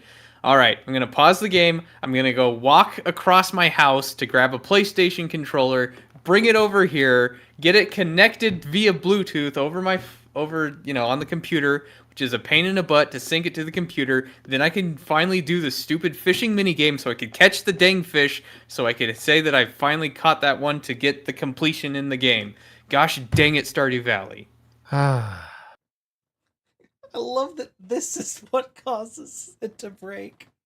And this I is mean, why like, there's always again- fishing minigames. Again, I completely disagree with you, but I still would consider you a friend and not say you're dead to me. Oh My goodness. Like you think I was being serious? Goodness, come on, you were getting on my case over the gambling on Luffy. Well, look, I this just- is your gambling is a problem. It's tearing your family apart. We're worried about you. But no, Are you going to tell me gambling's better with the thumb as well? You know what, I mean, if you don't have Looney- thumbs, it's really hard to hold cards. Looney? Did you make a bet based on Stardew Valley fishing? No, Did I it go not. south? Are you holding a grudge? Talk to us. We love you.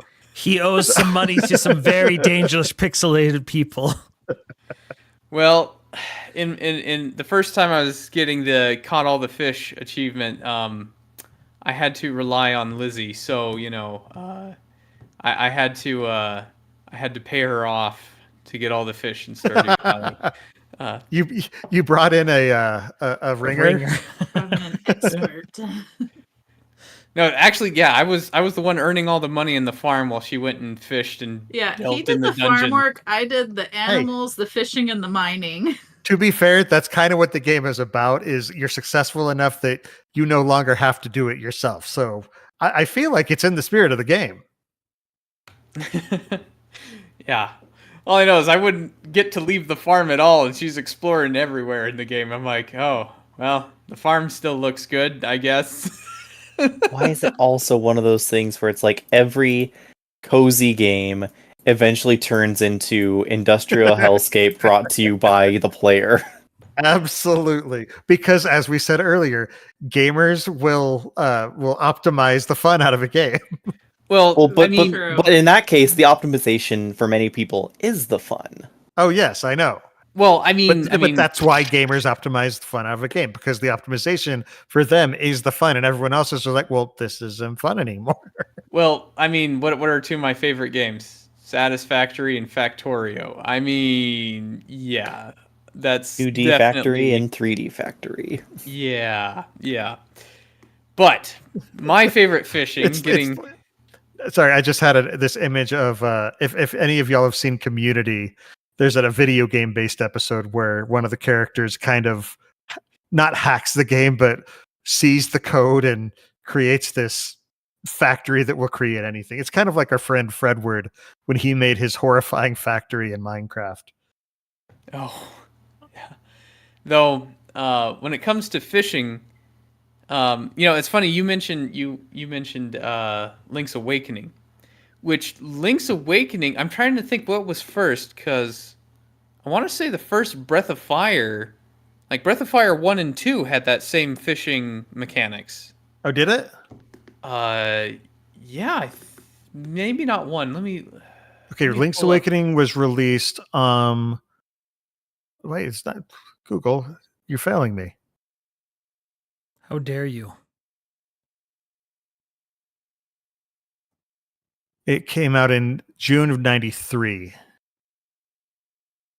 And then Breath of Fire was April of '93. Oh wow! So it was kind of like I think this was just more Wait, along the lines of a parallel evolution. Wait, Breath of Fire 2 or Breath of Fire 1? One. Oh, because I don't think Breath of Fire 1 had it. Breath of Fire 1 had fishing, but I think you're right. I think it was just a matter of cast. I think it was cast and hit the button and that Yeah. was it. Yeah. Okay, so Link's Awakening originated it. Yeah, because Breath of Fire 2 had that same system as Link's Awakening, where it's got that 2D plane and you could see the fish, Mm-hmm. drop it down, which is, yeah, it was fun. But my favorite fishing is the next evolution of it that Breath of Fire 3 and 4 use. I love the character limit making you catch sardines. Sardines, yep. Yes, sardines. Oh, Breath of Fire was loaded with They're an those. invasive Oh. species. They take to all be the fair- A's from the regular sardines. To be fair, a lot of times when you're translating from Japanese, you need fewer characters. Oh, true. Yeah. Yeah, a lot of good old NES and GBA Mm-hmm. translation issues were purely because of character limits. Mm-hmm. But Breath of Fire 3 and 4, I kind of forget which some mechanics are in which one, but both of them were just fantastic fishing mini games. I mean, they were pretty involved. Like, they were really involved. I mean, I think this video is someone doing like a big time tutorial on how to get Not good just at a it. little involved. How involved? No red versus blue. Okay, never mind. Continue. But not only would you just try and cast out to where you can see the fish, but you would try and move your bait around to try and catch the attention of the fish. And yeah, no, I want to say 3 was just kind of, you wanted to do some movement. And then when you caught it, you had to, I'm trying to remember if it was the directional button or, okay, yeah, so, oh, yeah, here they're showing. So there was like rhythms that you'd want to move the bait around to catch its attention, and it'd often be like the music was playing, and you'd want to hit buttons with like the drum line of the music, and that would Interesting. allow you to do techniques that caught the attention of the fish more. And so it was like they combined a rhythm game to help catch the fish's attention, and then it had the reeling where you want to keep the tension right, much similar to well, I guess what Final Fantasy 15 has this. Final Fantasy 15 is a much later game, of course. I guess Stardew Valley has that tension meter as well, but Suikoden 2 also had a tension meter for their fishing game. yeah. Oh yeah, I forgot. Speaking of that one was addictive for me too. Well, yeah, in Breath of Fire 2, if you used a gold coin, you'd catch the merchant fish attention, and so if you caught them, it would open up a store, which was kind of Nice. funny.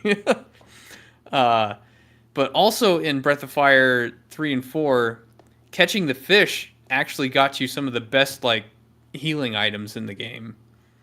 Like if you caught like the big deep sea stuff, like I want to say like a mega elixir was a whale was the same as a mega elixir. So if you caught a whale, then in battle that'd be like an instant restore everything. But it was super hard to catch a whale. That's kind of like hunting in Breath of Fire 1. You can get meat and it'll do heal all people and stuff like that. Did Breath of Fire 1 have that? I know it was Breath of Fire 2 had that. I've been playing Breath of Fire 1. It has that. Okay. Who did the hunting in 1? Bow. Bo? Oh, okay, yeah.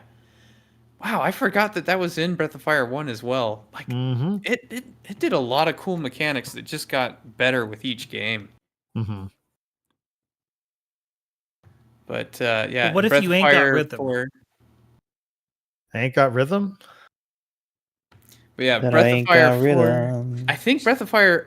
I'm not sure which one was better. They were both really good though, and I really loved the whole listening to the I music don't remember to. where that from, but I remember Phineas what it and is. Ferb. It's from It Phineas and took me Ferb. a while. Oh, Okay. yep, that's Phineas and Ferb. Yeah, Love handle. Sing it But- that you ain't got rhythm.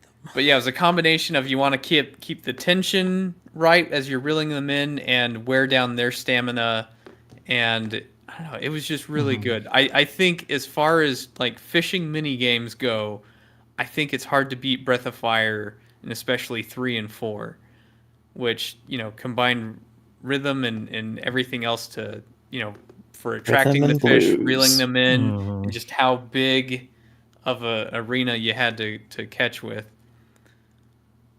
And I know some people like Final Fantasy 15's the most, but I think even still Breath of Fire had better.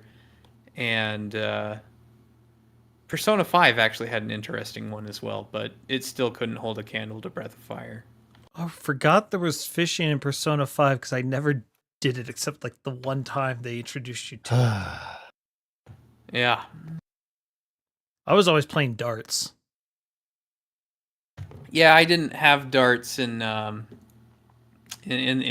original one. Oh, really? That's I didn't realize that was a not Royale expansion. exclusive. Yep, that was a Royal exclusive. Yeah, so that's why when I saw you playing darts, I was actually interested. I'm like, oh, how does this work, Splice? And you're like, I'm surprised I'm telling Looney how this works, but it wasn't in 5 originally. So I really liked the darts in that specifically because yeah, I mean it was definitely motion control but lightly so. yeah. Yeah, though in Persona 5 I wanted to get the achievement for catching the Lake Guardian. Well, 4 had that as well, I think, catching the Lake Guardian. But Wait, so like you're catching a god or something? no, it's just a huge Oh. fish. I don't know how any of this works. But like it would only show up when it's raining, and I wanted to get good enough equipment to catch it. But yeah, I only did it like after I'd maxed out everything else, and I just have like the last 2 weeks of the game to try and finish up the other things for achievements. And that's about the only time I did fishing in 5, because my priority was getting the social links. Yeah, those are important for that game. No. Oh yeah. All right. There's one more thing I want to talk about before we head out today. And this is the only minigame that I have equaled the feat of. I loved the horseback archery range of the Gerudo. That one, I remember it took me a little while to master it. 'Cause Yeah. I feel like the one where you're standing still was a lot easier. Oh, yeah. Well, yes, moving targets are usually harder. Well, I mean, the targets were always moving, but I think it was harder when you're moving and the targets are staying still. Yeah. Well, and it's also because, like, it's trying to train you so that you can do this in the game, but at the same time, like, whenever you're in the game, you don't, the horse isn't going to be on, because this is actually an on-rail shooter section. Yeah. But I just remember playing this over and over, trying to get the perfect 2000. And because I was not very good at it. But eventually, I was able to master it, and I was quite proud of myself. Good old. Oh, it was one of those when you beat it, you're just like, I am the coolest person in the world. Well, especially just because this style of thing didn't really exist Uh-huh. in any other Well, I game. mean, you're shooting a bow on a horse. I'm riding a horse. I'm surprised. Well, it's like in Twilight Princess when they added you could actually have combat on the horse. It's just like, I feel cool doing this. Yeah. Well, It and is- It's just a cool factor. You're right. it was so popular that they kind of, used it as inspiration when they did Link's crossbow training. Yep. And this is the other one that I did. Link's crossbow training. Oh gosh, I hated Blitzball so much. So this was the thing for me. I wasted so much time playing Blitzball that at a certain point I realized, wait, I don't think I like Final Fantasy. I think I like Blitzball. I hated Blitzball so much. That was the about the controls time I were quit so playing. janky. Oh, this game is utter jank. Well, and if you didn't get Sphere Shot before the very first game, like Uh-huh. you were screwed basically from ever playing this ever again. Heaven It's help like- the overpoweredness of Ject Shot. Oh yes. Yeah. Oh, Ject Shot, not Sphere Shot. You're right, Ject Shot. Yeah, Sphere Shot you start with. Yeah, but like you only have that one chance right, before you even played Blitzball to get Ject Shot. Or maybe you've only played it once, but like if you fail to get it then, that's the only time in the game you can get it. And it's just doing a quick time event. Oh, And- really? The one thing that I know about Blitzball is a random quick time event at the start of the game that's missable. Yep. Yeah. Yep. And it's the most OP move in the whole game. So, the whole game of Blitzball. Or the whole game of actually Final enjoyed Fantasy. it. I Or at least Final Fantasy. I actually enjoyed Blitzball to a degree, but it was pretty jank. But I don't know, it was fun enough. Yeah. But I didn't play it too much. No, it was definitely fun. I enjoyed it. It's just it was like I also had questions like how are they not drowning? They're in water, aren't they? I don't think that's ever really explained either. Nope, not. It's magic. That's all we know. Well, I didn't like it. I want them to Except- explain it in excruciating detail. Oh, I'm like, I thought you liked Blitzball, but no, you didn't like not lack of explaining. Yeah, this is a very poor magic system. I don't know the rules. But, well, I mean, come on. That not only was that not explained in 10, it was explored in great detail that it wasn't explained. Like, my goodness, what? Titus and Yuna have an entire makeout scene underwater that's like, how are they not drowning? I mean, Is it underwater? yes. People evolved to be able to be unaffected by water.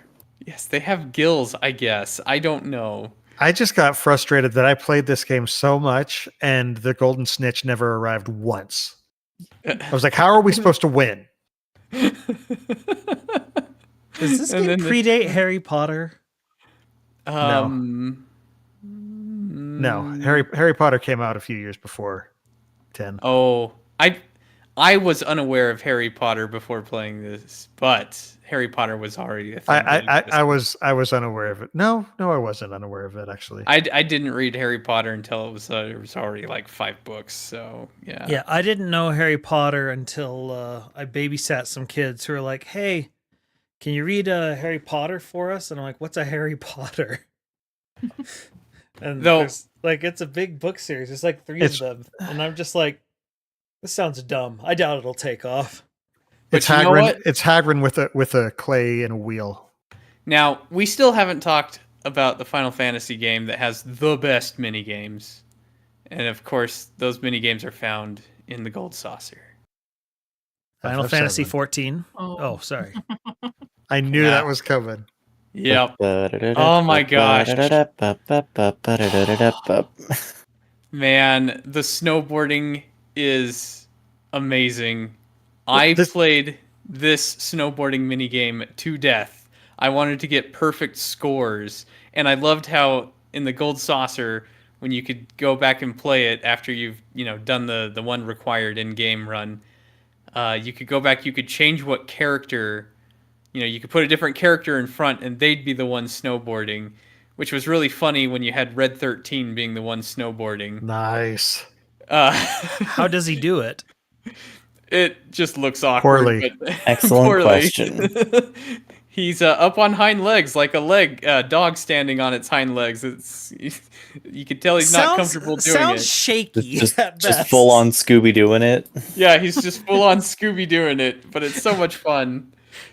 But Now I want someone to mod Final Fantasy VII, but with with Scooby voice for Red. oh my gosh. Oh man. Ruh-roh Cloud. But man, I loved this snowboarding game. This was fantastic. I actually think you did get if you did get a perfect score, it gave you an item that lets you like a permanent speed increase item, the speed source. I think was actually what you got it, but I just wanted to play it because I just had so much fun playing this game. This mini game especially. Yeah, there was this one. There was also the motorcycle fight. Yeah, which I have that pulled up too. Bandy games. So Yeah, like this game was right around the era of Tony Hawk and 1080 and Well, those. and I games. love how this motorcycle I think it's a real motorcycle that they actually got licensed from Toyota or Honda. It's the Daytona motorcycle. I'm sorry, If you- what? if you play what's it called, Power Wash Simulator, you can. There's actually a DLC, an FF7 DLC where you can wash the bike. Nice. But yeah, I think that if I'm not mistaken, I think that's a real life bicycle that they licensed from one of the Toyota or Honda. I can't remember which one. Huh. If that was it, going to happen Daytona? if that was going to happen in any game, it'd be FF7. I want to 'Cause say Toyota's the Daytona motorcycle's Toyota, right? I don't know. Yeah, I'm not a motorcycle guy, but yeah, I think but it's so fun. I had so much fun with the motorcycle, and I did appreciate that they brought it back in the remake, though it was kind of more of it felt more like a boss fight in the remake than a mini game, which is still fun. Don't get me wrong, but there was something more silly and whimsical with the original. This makes me think of. Did y'all ever play the motorcycle racing game that's Road Rash? I think it was on the No. Genesis. I It did actually not. it plays very similarly. I think it may have been a part of a partial inspiration for this. But there's something wielding the giant Buster Sword, whacking other motorcycles while you're on a motorcycle. There's something so ridiculous and Playing fun card about games. the concept. Mm-hmm. We should do an episode on racing games. All right, I'm going to segue over after those last two mini games. Motorcycles, and the previous one was poppin' balloons. So I'm going to bring up ogre ousting. I'm Because sorry, what? you're on a motorcycle popping balloons, essentially. Well, there it is. This does feel like So- the natural progression of the conversation now that you mention it. So this one, it's obviously from the newer game, Scarlet and Violet. They have in the DLC, you have to play it once through the story, but you can totally fail it and you can progress just fine.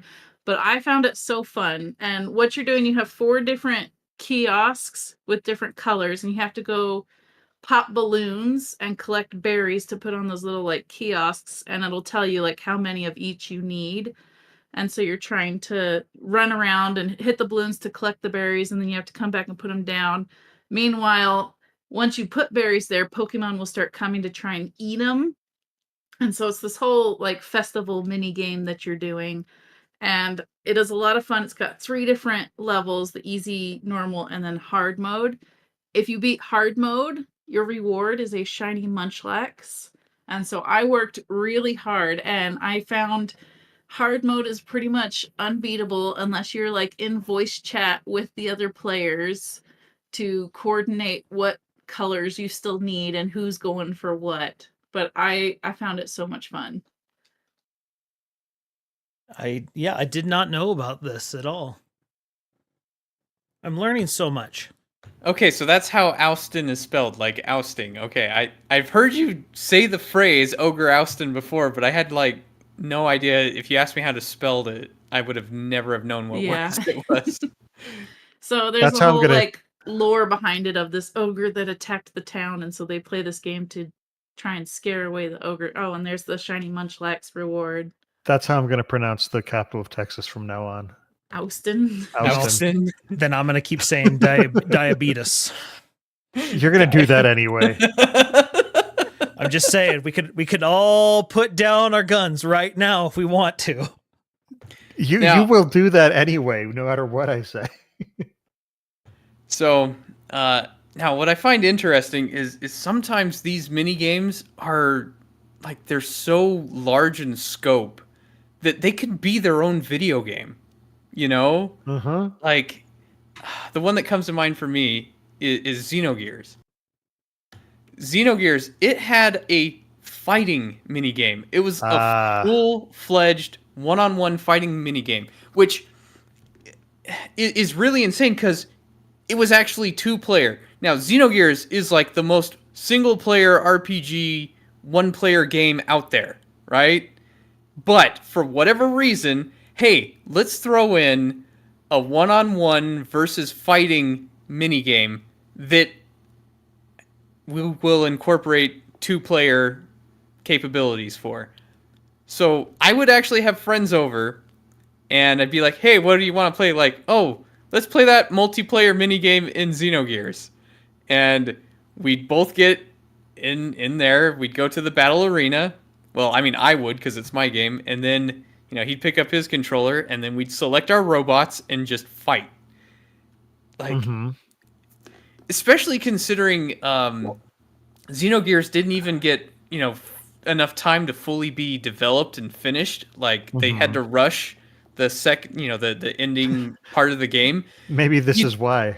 Maybe they shouldn't have spent as much effort into this mini game as they should, you know, as they did. They probably should have spent more time in the core game to actually, you know, finish it before. Nah, spend it all in this. But this was a really fun thing. Like I said, I would actually play this with my friends. Like, hey, let's play this game together, you know. Even though this is just a small, very tiny part of the game, like you have a few required matches and that's it. And it only takes, you know, like 20 minutes to go through. In a 70-hour game, you know, a 20-minute section is this far developed. And yeah, like I said, they well, I mean, the reason why they didn't finish is because they got pulled off of it to finish FF8. Yet another reason why I don't like FF8, because I wish they'd kept the team working on this game instead, which was a much better game than FF8. But, you know, I'm only a little bitter. Wait, was Xenogears Square? Yeah. I don't think I remembered that. Okay. Well, I mean... Oh, was it like a different team within Square that later broke off into Monolith, or is that totally different? Oh, yeah. Oh, yeah, the creator of Xenogears... I mean, he broke off to form Monolith, and that's why he made Xenosaga, and then... But Xenosaga was owned by Bandai Namco, so when he went to Nintendo, he had to make a new IP, and that's what Xenoblade is. So wait, all of the Aliens Xeno are games are owned involved by no matter different... Yes, they're same the creator, different owners. All three different publishers. Interesting. How very normal. Actually, in the video game industry, that's actually pretty par for the course. Yeah. Sorry, let me change that. How very understandable. Yeah. Baggins will get this. How very glib. I feel like I know it, but I don't know it. That's fine. It was removed part of the speech anyway. But From- like, is it Gaius. Gaius's? Yeah. Yeah. I do remember that now Wait, from Merlin or Yeah, something? from from FF14. Oh, okay, Different guy. guys. Very But, like, different guys. But if you notice that this fighting game, like, it uses the 3D to a greater extent than even like most, 3D one, where like you could run in the, all in the axes way faster than you could in most 3D ones, like Soul Calibur. And so you could like get distance and go in all three directions very quickly. But yeah, it was. I don't know. It's still crazy to me that they put as much effort into this mini game as they did. Are you glad they did? I mean, yeah, I had a lot of fun with it, and I'd play it with friends. I mean, how often do you put in a single player RPG to play with your friends when they come over for Not couch often. co-op? I You're don't right. do- I've never done that. Yeah, I've not done that I once. did it a lot. Yeah, I've done it a lot, and it's only because of this mini game. And here's a rubber banding mode, so you can't run away too far. Oh yeah, and you could also be a giant dinosaur if you'd rather be that than a mech. Huh, I've never felt more conflicted in my life. Do I want to be a dinosaur or a mech? Do you want to be a mech or a kaiju? Just watch Pacific Rim. You can do both. I guess Yes. that's true. A robot or a kaiju. Wow, now I'm imagining that this is the inspiration for Pacific Rim. I'll buy it. Oh gosh, I've got the hiccups. Let's just stay quiet so we can enjoy it.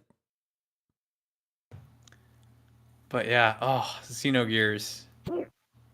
One of the no, I love this mini game. I really do. So I guess I can't be too mad that they put as much effort into it as they did, but good stuff. You It can is do a whatever bit you odd. want. And that's really all it is. It's just odd. But yeah, Monolith Soft, they have the chops to make a fighting game if they really wanted to, because technically they have. They've done it before. They'll do it Well, again. granted, I don't know how much of the Monolith team was on the original Xenogears team at this point. I mean, it's been decades, but yeah. Yeah. All right. I think it's a good spot for us to wrap up. Thanks for everyone for showing up. Thanks for chat for being active. Lizzie, do you have anything you'd like to promote? I will promote my stream, twitch.tv/Lizzie Petrichor. I do Pokemon shiny hunting. My chat's trying to get me to start Tears of the Kingdom. We'll see if I do that sometime in the future, but mostly shiny hunting. I've been working in Legends Arceus to try and find shinies for chat, because part of my affiliate anniversary was taking shiny requests from them. And so that's what I've been working on this month. All right. Baggins.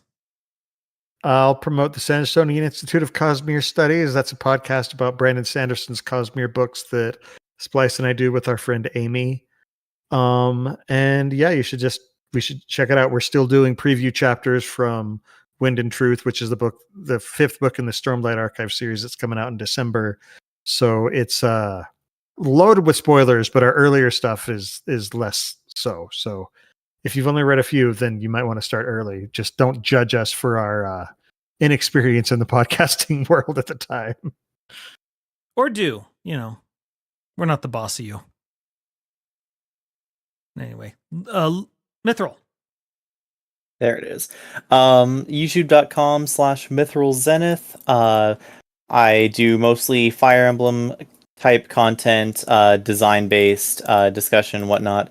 And currently in my YouTube community page, I am doing a community tier list of Fire Emblem Radiant Dawn. So every day we're posting a new unit, asking people to rate them from A tier to F tier. And then at the end of it, I will be assembling the full tier list and showing off what the heck the community's impressions of these units are. All right. Nice. That's pretty good. And Lunisar, what would you like to promote?